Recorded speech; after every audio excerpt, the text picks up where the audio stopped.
Hello and welcome back to another episode of Critical Reactions with your host Bryan. We're going to continue on with this week's theme of Now That's What I Call Unique, exploring songs that are unlike anything we've ever heard. General disclaimer, the same one I've been making all week. People have different relationships and exposures to sounds and music and art. What might be exceptionally unique for one person isn't as unique for another. This is a subjective theme. Just want to throw that out there in case we hit something that is a little less experimental than people might have expectations for. I'd like to get ahead of that before I see a plethora of angry comments. Oh, this wasn't unique. This reminds me of this, but I don't need any of that stuffiness in here. We're exploring some cool music. Let's keep everything upbeat in that direction. Today we're going to be checking out the band Otay, onii. And I don't know if that's how you're supposed to pronounce it. There's a colon between the two words, almost as if onii is supposed to be the subtitle to Otay. I also threw those words into a translator and got nothing in return. So I don't know if they're made up words or what. If y'all know, let me know. Put that kind of stuff in the comments so I can read it later. Let's dive into this track. We're looking at the song Overlap from the album Dream Hacker. That's a pretty cool album name.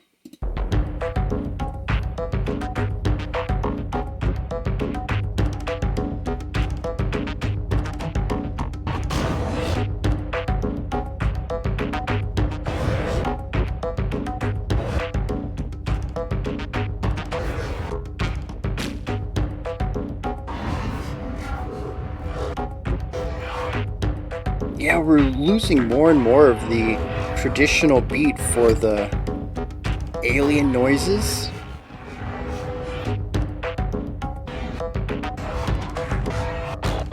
Oh, it wouldn't be truthful if I don't come after the call, holding up being told, sitting while not being still. Oh, it wouldn't be.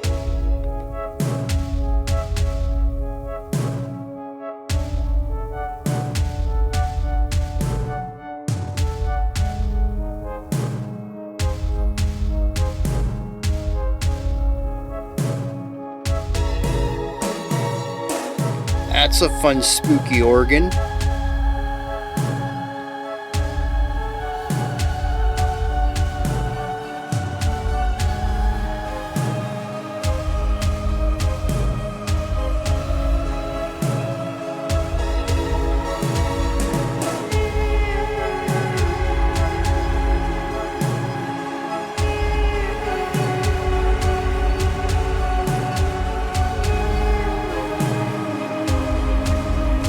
Why is this so soothing? It's like really eerie, but I'm just falling into it. Oh yeah, give me these sick rhythms. It's like 3 different percussion timbres in there, just kind of dancing around each other, making something really syncopated and groovy.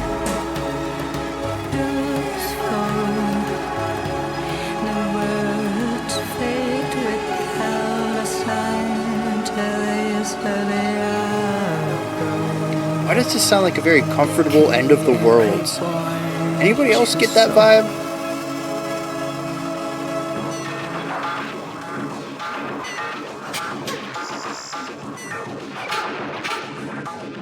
Okay. Be truthful. The words fade without a sign. Still have those vocalizations off to the side.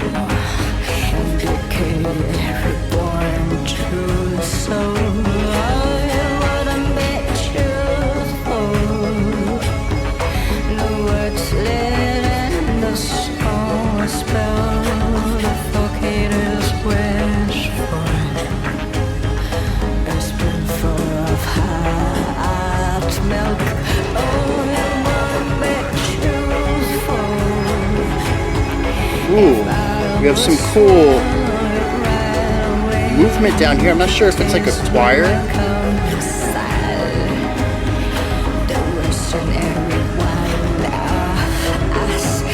if it is a synth, it sounds very much like an ah sounds. If I don't come after the call, holding will be untold. Sitting while not being still. Oh, the pulling back.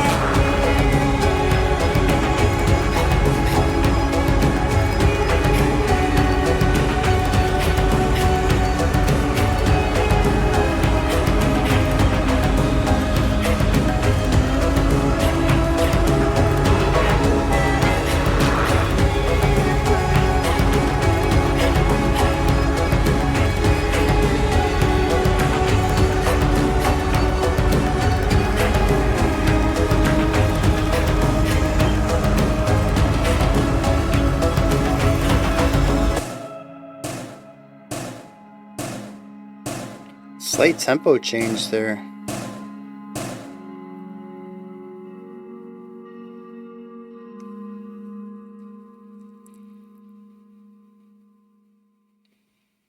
Huh.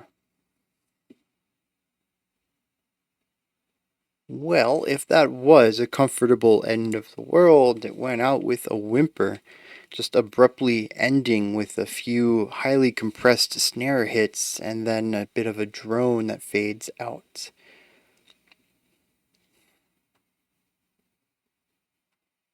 Hmm.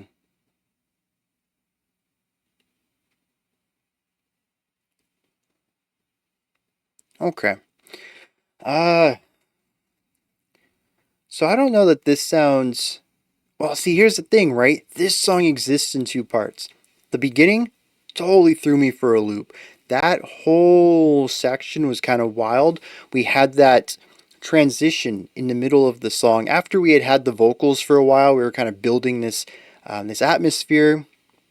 Then we have this noisy interruption for a quick moment, and then come back to that core song.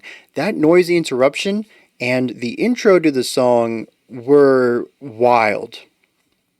I don't know how to interpret those, um, and it presents. I don't know, man. I feel like that's the phrase for the week. Y'all keep throwing songs at me that I can't have as strong of a grasp on as I like to. But that's also like the point of the week, right? It is unique week. I shouldn't be able to catch on to this stuff so quickly. But yeah, these moments they're wild, they're eclectic, and they're very noisy, which I think is interesting in contrast to the core of the song, which isn't. It's rather melodious. It's got a nice groove, good melody, great atmosphere. It's a little aggressive. The drums are cutting, very compressed, but otherwise, well, and that eerie atmosphere, the general chord progression is a little unsettling, but otherwise, it's a generally chill vibe. But that beginning, you kind of you start getting into this groove and the quasi melody being played there, and then it just gets interrupted for noise. I think I'd called it alien language. And then it cuts back to the music, and then back to that noise, and then back to the music in varying frequencies until it seems at a point we just have that noise. In a sense, I had called this a feeling of the end of the world, but I think that the general dread, plus the fact that I still interpret that beginning as an alien language coming through like a radio. It's almost feels like an intent to broadcast, and so the dread might not be the end of the planet, but the end of a species. And maybe even the end of a culture. This is weird, but stick with me. I highly doubt the lyrics are going to back this up. If they do, that'd be pretty cool. But imagine you put on your favorite electronic track, and it starts off a little slow, and it keeps cutting in and out. You're getting these little frequencies of something else. You're not really sure what's going on. And then it just kind of hangs onto that weird signal you're picking up. Can't quite make it out. That abruptly gets cut off, though, and you're played this music. It's almost like picking up an extraterrestrial radio station. That opening bit was the DJ letting you know what the next track was. I don't know that my interpretation holds up quite as well because the meat of the song isn't really that alien, but it's kind of a way that my brain wants to interpret that intro.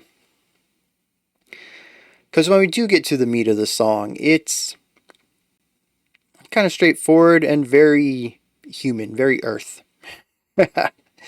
We have a core beat, which interestingly, when we had the beat come in at the beginning, I was convinced that we were in 6 bars of 3.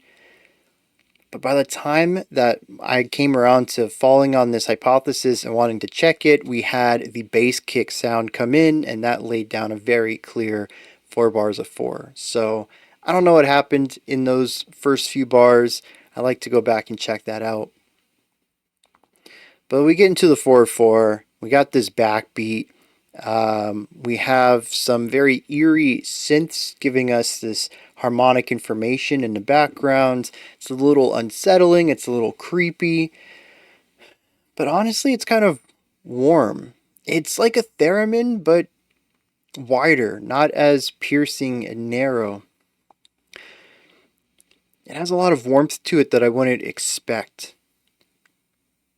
And it gives us this, like I said, slightly eerie progression of notes. But it's not haunting. There's a comfortability to it, especially once the vocals come in. They are very calm and soothing. There's not a lot of pressure behind them.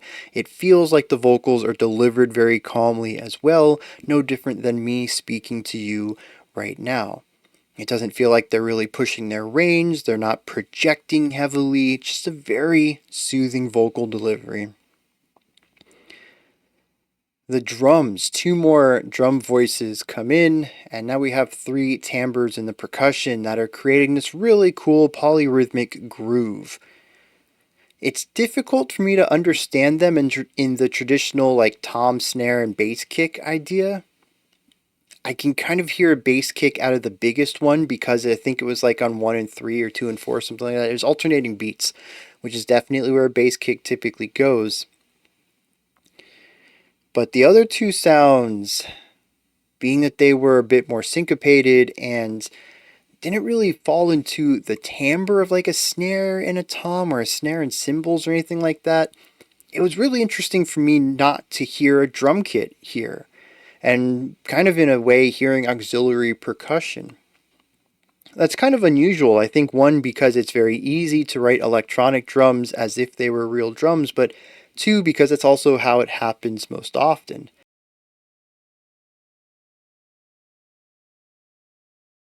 And so to hear the electric drums here, and they are not attempting to replicate the general timbres of these parts of the drum kit, is neat. I love that.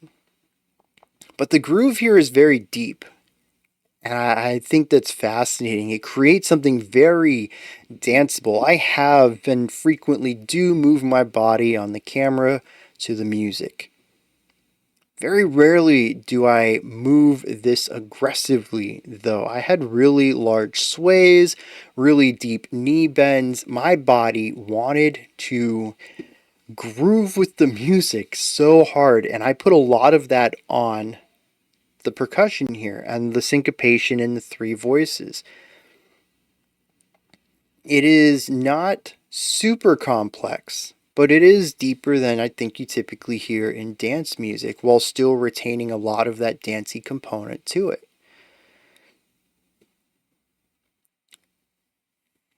Now, I mentioned the vocals feeling very warm, resonant, calm. I have no idea what's being said in them. They are not placed above the mix like you typically hear in pop music, and it kind of made it difficult to make some words out. Honestly, at a certain point, I didn't even know that they were speaking in English. I haven't looked at the lyrics yet. Maybe they weren't. But what I love is that while they kind of get lost in the mix a little bit, they're still held above everything. And when I say everything, we've only really talked about percussion and synth, but we continue to see more and more layers added on. As I mentioned, we have the intro and that intermediate interruption in the middle, but other than that, the core of the song is sort of the same all the way through. We just have the slow burn of layers being added over time. And I love the way the layers get added.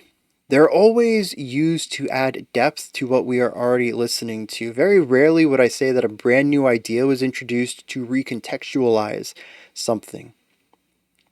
Every new layer's purpose was to widen out what we were already doing. And so we might add in another rhythm to sort of boost up the rhythmic elements already present. We might add in another synth to lean into that eerie atmosphere a little more. We might add in something, a synth that's a little melodic, not necessarily to do counterpoint because that would recontextualize our original melody, but to add to it as a timbre layering or texture layering in order to play the same thing the vocals are doing, but adding a new feeling, a new sound or character to that melody line. But there is one idea that I think stands out because it does change things a little bit. That synth that was giving us our harmonic information off to the right eventually gets that line, not the instrument itself, but what they were playing gets given to, I think, vocals that I felt were below the band despite being a bit higher pitched. It felt like an ah sound to me, and I really love the swirliness of this. It's very legato, notes sort of just swirl and bleed into another just kind of slur into the next note. No real stopping point of where one note ends and the other begins. Just a fluid movement between all of them. And it really juxtaposes the rhythmic intensity here with all the percussion elements creating this syncopated groove. The vocals being a bit calmer but having this enunciation between syllables. There's a lot of not necessarily space being used because it's a very full sound almost all the time, but there is stoppage in a lot of what the instruments are doing so far.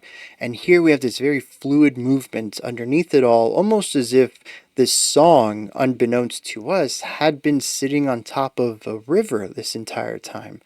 That metaphor doesn't make sense now that I've said it, but I hope the idea comes across.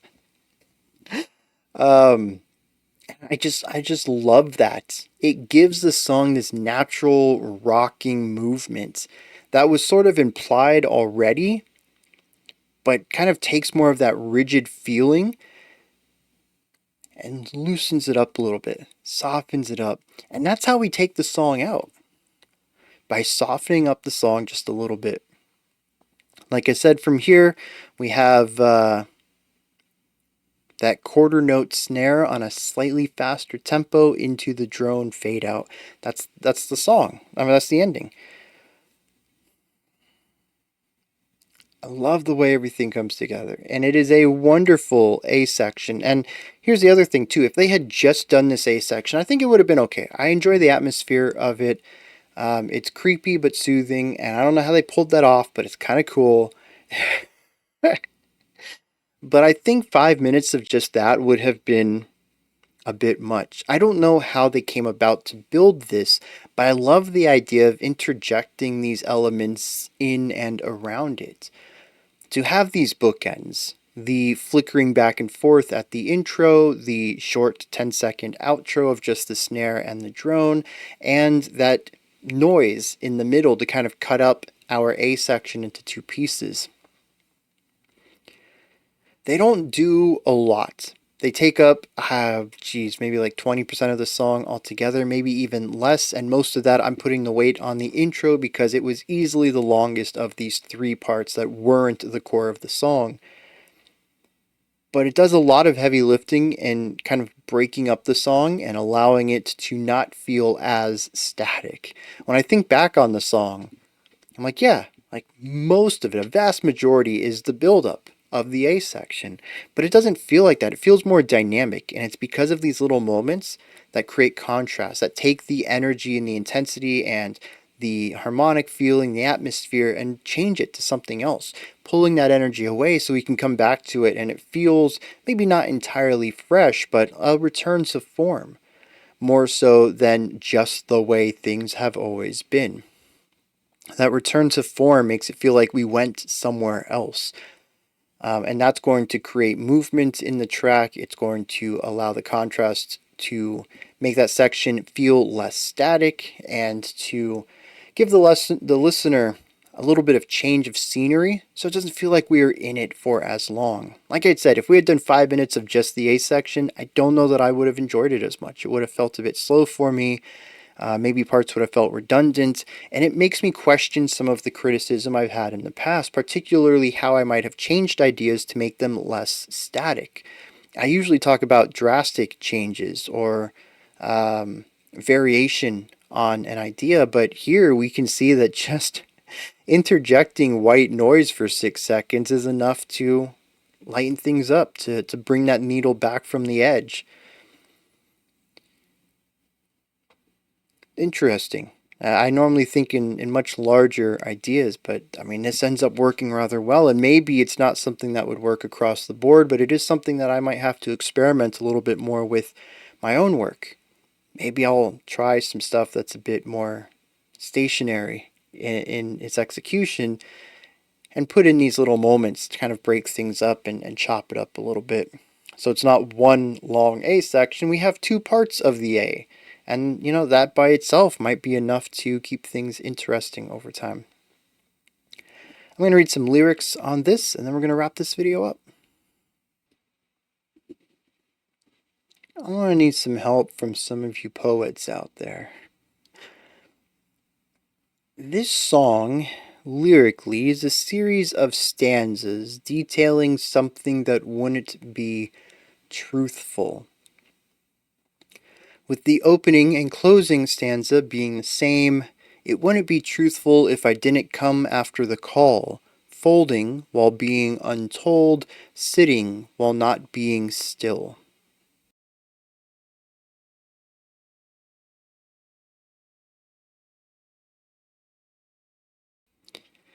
Yeah, I don't know. It wouldn't be truthful. The words lit and the song will spill. The throat caters wish for a spoonful of heart's milk. It wouldn't be truthful if I would swallow it right away. The taste will reconcile the worst in every one of us. What does any of this mean? It doesn't feel nonsensical. We have definitely explored lyrics where I can find basically no connection between any of the words, and I just assume that it's either very deep in metaphor or something very personal to the lyricist. Here I can kind of see threads. I can kind of see how all of this is connected, but I have no idea how to make any sense out of the connections themselves. Some of the phrases are spoken kind of strangely as far as language goes, and there is something of a chorus here. It's a repeated stanza, however, they're back to back. It's the only time any stanza is repeated, and there's no time between the repetitions. It says, truthful, the words fade without a sign. Today is the day I grow old, decay, and reborn to sow. And Tuso is T-O-S-O. Not like T-O-O or S-O-W or anything else like that. That would make some sort of sense. Decay and reborn to sow. I don't know.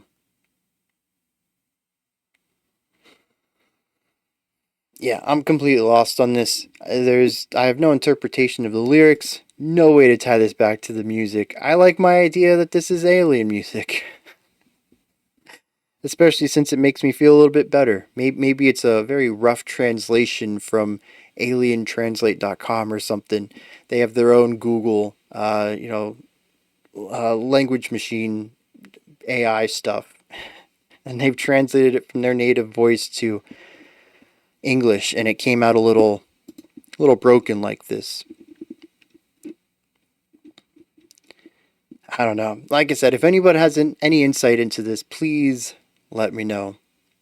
But these are my thoughts on Otay Oni's Overlap.